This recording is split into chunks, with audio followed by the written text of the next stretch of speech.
Hello there, ladies, gentlemen, and my fellow hunters. My name is Waggers, and today we are going to be going through two exceptionally strong builds that we can get with the newly acquired Rakna Kadaki bow, the Rakna Torch. Now, this bow was introduced into Monster Hunter Rise Update 2.0, and honestly, it is absolutely fantastic. It is mostly a pierce bow from the charges of 2, 3, and 4, and a spread for the first one. Now, we're not going to be doing much of a build with the spread, as we're mostly going to be using pierce. As with the fire element that comes with it, as you guys can see, it does a very high, exceptional amount of damage, and that's not including using Herculean Draw or the power coating at the moment.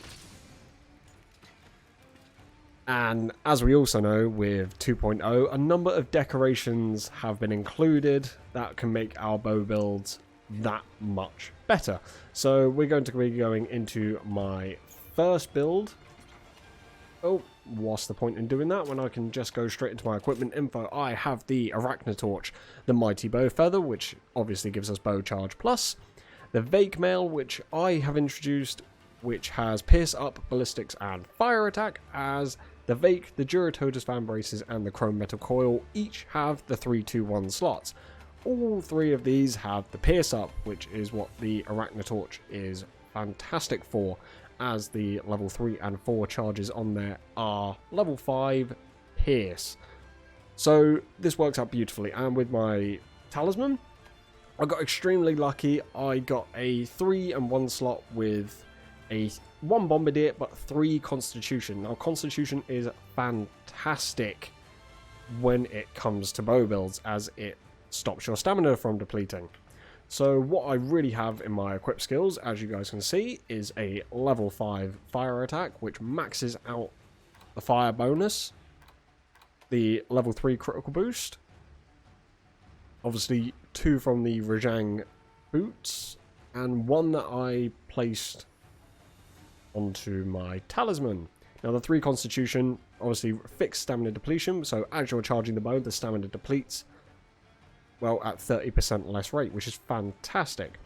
Pierce Up level 3, so greatly increases the power of all piercing ammo, because I'm not going to be using the spread as much. It is what it is. Ballistics to extend the range and the damage of my arrows as they're piercing through monsters. I want to try and maximize my damage output as the arrow is piercing through all the monsters, especially the larger ones, so I can get the maximum amount of damage that I can get. Stamina Surge, that's just because we can get our stamina recovery speed at a much higher rate. Reload speed for the bow coating automatically being applied, as we can get a fair different coatings that we can get with the Rakna Torch. Latent power, so after 2 minutes, 2.5 minutes, it reduces our stamina depletion even further by an extra 30%. Now, this is fantastic once you're trying to really deal damage and go for the speed runs as such. Personally, I'm no good at speed running, but for loads of you out there that do attempt these speed runs, it is fantastic to have. So after 2 minutes, if you're fighting a very difficult monster, it just makes it easier to get the higher charge arrows pounding down at these monsters continuously. Now, obviously, this is just my first build. I'm very happy with it. This is the one that I would go to usually. Bow Charge Plus, just to get our level 4 charge on, well, the bow itself. Bombardier, well, it just came with my Talisman. There's nothing I can do. I couldn't really throw away the level 3 Constitution hands down, because it is fantastic for this build in particular. And Hunger Resistance, just to stop the stamina cap decreasing over time. Say you're with a team that's not doing so well, and your stamina just consistently starts draining. It stops you from having to eat that much, that often. Say your well-done steak, your rations, you just don't have to. So I'm very happy with this build. Obviously, I got very lucky with this Talisman, and hopefully you guys get the same at some point. Now, the Rakna Torch also comes with a 2 slot and 2 1 slots. So I will be showing you guys what is actually on this. I do have my 2 quick loads, my reload speed and my precise for that aim booster to increase the range ever so slightly. Mighty Bow Feather unfortunately comes with no slots, but you can't complain with Bow Charge Plus. All of these 3 are basically exactly the same. They don't have any skills as such, but they do have the 3 slots that we need. The only thing with the chrome metal coil, all the resistances are lowered, but with the 3-to-1 slot, as I said, you can't really complain. Golden Hakama for the critical boost, the latent power, and the 2 slots, which will finalize the fire attack, getting that up to level 5.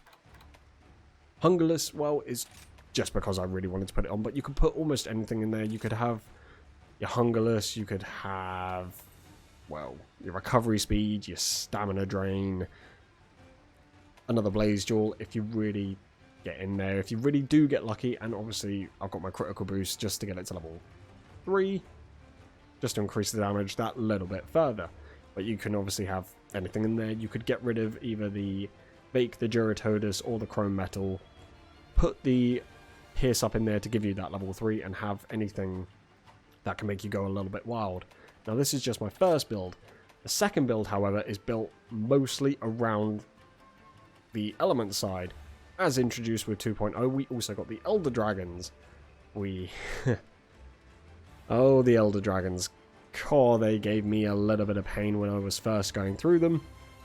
But this is my affinity critical boost kind of things. So let's equip this loadout. I have the Kaiser Crown. Obviously, it gets rid of the Bow Charge Plus, but with the extra fire damage, I can't complain. And the extra critical boost, weakness exploit, I definitely can't complain. So this is mostly used for your critical builds. So on weak points, due to weakness exploit being level 3 and critical eye being level 4, it is mostly a critical build. You can't really complain. And it comes with so many different coatings, as I explained. It comes with close range by default, power, poison, sleep, and exhaust. It's just incredible. I love this bow. Obviously, it doesn't go up to the maximum charge, but you're going to be trying to stay at the most charge anyway. So let's go into my skills. So my equip skills, I have fire attack level 5, critical eye level 4 because of Teostra's helmet, the critical boost because of Teostra's helmet. I kept on the Rajang Greaves just because it maxes out the critical boost. Got weakness exploit, pierce up level 3. We will try not to get rid of that as much as possible. Critical element level 2, just because this is an elemental build, we want that elemental damage coming through. Now what I can recommend is, because I have the attack boost level 4, this one also does have fire increase. I'm still trying to work around this one to introduce a little bit more fire attack. As I know with Teostra, once you have it at, where is it, Teostra's Blessing, once you get that to level 2, so I'm trying to work it around so you can actually have level 2 Teostra's Blessing instead of the level 1 that I currently have, without trying to get rid of one of my pierce ups. And that is pretty much it for today, guys. I got, as I said, extremely lucky when it came to my talismans. I got a level 2 weakness exploit, which I really can't complain about. Hopefully you guys have enjoyed this build, and if you did, leave a like down below. Say in the comment section some of your favourite builds and what you would like me to do next time. Thank you very much, guys, and I will see you all in the next one.